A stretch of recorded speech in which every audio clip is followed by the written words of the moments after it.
أنا كسي باي أنا ما تطلع جواك أيوة باي أنا ما تطلع ترى نمني جد نلت na singete demta namni kana godi mali da singere ndur akkuma duraatna geenye wanti tokko tokko garuu dabaleera baay'ee namatti tola biyyi keenya irraan bari'ee midhaan ga'ee asheen zira yoo barbaadani wantoota baay'eetu jira amma fakkeenyaaf baadiyyaa lolluun jiru sayyoo jechaadhas lachuu jiru miti saallachuuti xiqqooshi beetu amma fakkeenyaaf gara baadiyyaa irraa haalli jeequmsa bir'annaan jiraachuyyuu katamaa keessa mana miti yeroo tokko darbanii wal godhu malee jechuudha. Inni immoo nu ilaallatu maaliif waggoota hedduu kan biyya kana keessatti lola garaagaraa wantoota garaagaraa dabarsanuu jiraachaa turanii. Kanaaf nuti immoo jechuudha biyya gandaa keessa taa'u otoo hin ta'in ishiinillee maalaan jechaa turte jalqaba. Ingaluu naan jette koottuu galii ingallaan jedhe ingisa tokko galla ture na diddee turtee kinoo garuu gaabbitee. Ani sana sirrata lafa margite oma jireenyi Itoophiyaa oma namaa taati jettee kakaskitee dhufte jechuudha. Ani amma shifaala suuqii deemneerra haadha jechaadha. Waan baay'ee gaafannee uffanni mi'oota garaagaraa yeroo isa jiru yaani akkuma seeraan argate. Waan hunda argachuu dandeessa garuu biyya Itoophiyaa keessatti xiqqoomaan seetanii maallaqa isaa toon ka'a garuu qixuma achiittiin bittanii. Hin qannaseeyyuu. xiqqoo tokko xaramee akkaataa wacii wantoota garaagaraatiin hin qannasan jechuudha. Obboloon asiin dhaamsa isiniif qabu. Obboloonni gara biyyaa galuu barbaadan kotota dibbisii uffata walitti nadiina. Yoo fidattan mi'a qubna garaa mi'a mana keessa. Maaliif hojjettanii Itoophiyaa keessatti mi'a sana hin argattu. Garuu gatii isaa yeroo gaafattan sammuu isin naannessa. Kanaaf bututtuu immoo akkuma qiimii keessanitti argachuu dandeessu. Tokkoffaa uffanni biyya arabaatii dhufu dhugaa rabbiin bichuuf hin bareedu.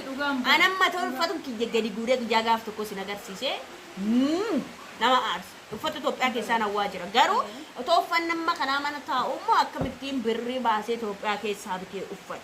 Kan ammoo si yaachisa. Birrii kee kaawwadhu mi'a mana keessaa meeshaa garaagaraa bitadhu kan akka biradessii maashinoota garaagaraa maashinni isayyuu maashina hunda osoo hin ta'in maashinni Itoophiyaa keessatti hojjetu jira kan Itoophiyaa keessatti hin hojjenne jira. Meediyaaliin isaa jechuudha kan Turkiiti kan hojjetu asitti jechuudha. Chaayinaan baay'een hojjetu kinoo akkuma kanaan dura isinitti himaa ture kan kiyyayyuu hin hojjetu isin jira. Kanaaf obboleettiin kiyya xiqqoo ishee egaa miidiyaa kanaaf haaraadha yaani baay'ee naasoftuu zimmitanyaa wayiiti.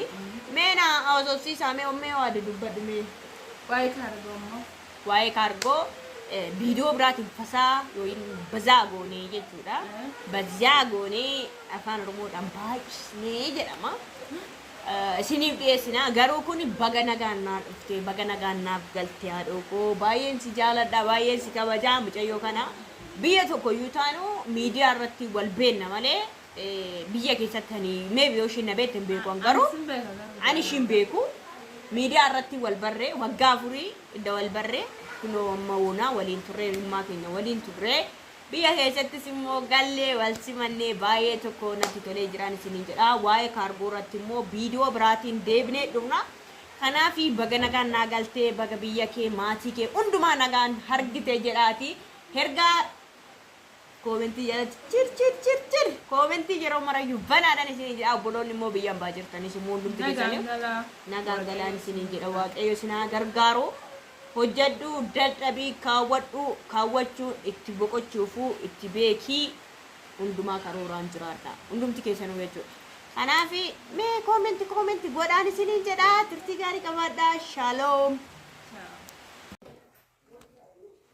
Ashamal kafuuni kabajamtoota fi jaalatamtoota hordoftoota obsi amboo akkam jirtu fayyaa keessanii ani nagaa kiyyaa galata waaqayyoon isiniin jedha jira jirtu hordoftoota kiyyaa warra biyya keessaa fi biyya alaa jirtan hundumti keessanuu badeen jira harrammoo waan haaraadhaan dhufee jiran isiniin jedha akkam jirtu fayyaa keessanii obboleettii kiyya ooyiniin immoo goddanyaa kiyya habibi elbee ijit bindi raahishuu bitti ulula hallaa ma baariif anatti mabsuutaa baga nagaadhaan dhuftee ishiidhaan jechuun dhufee mee obboleettii kiyya faana wal baraa kalmiyo nagaa waaqayyo isiniif haa ta'u obboloota koo biyya keessaa fi biyya alaa jirtan hordoftoota obsee hamboo akkam nagaa keessan nagaa kooti galata waaqayyo kunoo anis torbee kana keessa gara Dubaay dhufeen jira akkam jirtu fayyaa keessa akkam jirtu nagaa keessan kaf sagalee ofuui Ofui.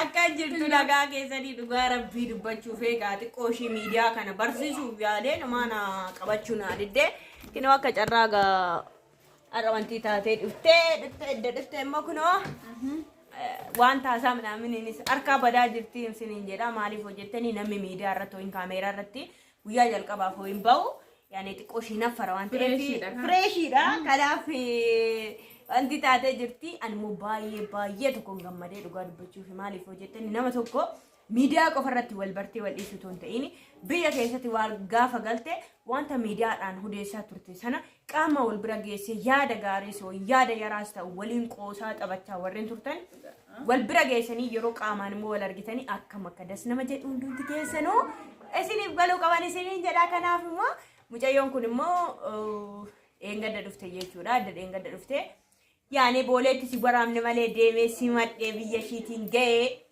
gaasa nagaa katamaa keessatti bilbila akkana gochuu kana xiqqoo ishii nan affare kan maafan dhiise inni akkasiin isinii jedha amma ishii wanta tokko hin gaafadha biyya keessa jiraachuu fi biyya ambaa jiraachuun amman garaagarummaa akka qabu yoo meebii ammanatti immoo amman bartee waa'ee biyya keessaa waa'ee jireenyaa ammoo teessee nyaatti yoo inni immoo namatti hojjetee wanta garaagaraa qopheessee laataa fi akkamitti waa'ee biyyaa gaafachuu dandeessinaan jechuu dandeessu maaliif namni hojjechuu fi fidee nyaachuu otoo hin ta'in ilaalcha biyya keessaa fi namoonni biyya keessa jiraatan akkamittiin akka jiraatu daqiiqaa 30 keessatti guyyoota muraasa dhiisiitti baruu danda'a jechuudha jireenyi Itoophiyaa keessaa nama jibbisiisamoo nama simatamoo akkamitti naam kan jedhu jechuudha kanaaf gaaffii tokko ishii gaafadhan isiniin jedha gara ishiitti darbinaa maqaa keessadhu eenyu jedhamtaa biyya kamirraa dhuftee Maqaan koo Seenii Lammaan jedhama.